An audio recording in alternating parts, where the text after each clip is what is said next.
সকলকে নমস্কাৰ আৰু মই আছোঁ এতিয়া মোৰ জোনালী সেন্দুৰীয়ালীৰ নতুন ষ্টুডিঅ' ZJ মিউজিক ষ্টুডিঅ' আৰু আপোনালোকে দেখিছে চাৰিওফালে অকল গছ, বিভিন্ন ধৰণৰ গছ।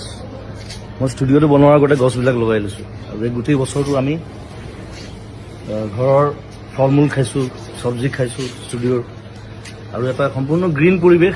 ঘৰটো মই গ্ৰীণ ৰাখিছোঁ সেইকাৰণে যিমান পাৰি ষ্টুডিঅ'টো।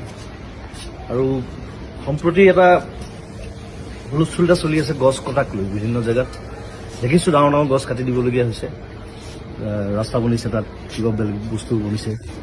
গতিকে আৰু চৰকাৰে কৈছে যে আমি গছ কাটিছোঁ যদিও আমি বিভিন্ন ঠাইত গছ ৰুইছোঁ তাক বেলেঞ্চ কৰিবৰ কাৰণে।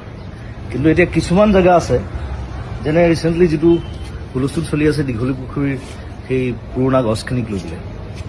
এতিয়া সেই গছখিনি হৈছে গোটেই দীঘলী পুখুৰীটোৰ সৌন্দৰ্য। এতিয়া সেইখিনি গছ কাটি যদি বেলেগ জেগাত গছ ৰুৱেও সেই দীঘলী পুখুৰীৰ সৌন্দৰ্যটো ঘূৰি আহিবনে, এইটো এটা ডাঙৰ প্ৰশ্ন। ৰিচেণ্টলি দেখিলোঁ আগৰতলাত পুৰণা গছ নাকাটিবৰ কাৰণে ফ্লাইঅভাৰৰ পেটাৰ্ণ সলনি কৰা হৈছে। গতিকে সেইটো বস্তু আমাৰ ইয়াতো সম্ভৱ মই ভাবোঁ।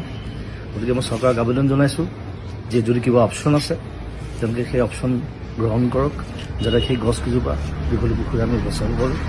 সেইটো মোৰ ফালৰ পৰা অনুৰোধ, সমগ্ৰ অসমবাসীৰ ফালৰ পৰা অনুৰোধ। আৰু ধন্যবাদ জনাইছোঁ সকলোকে। আৰু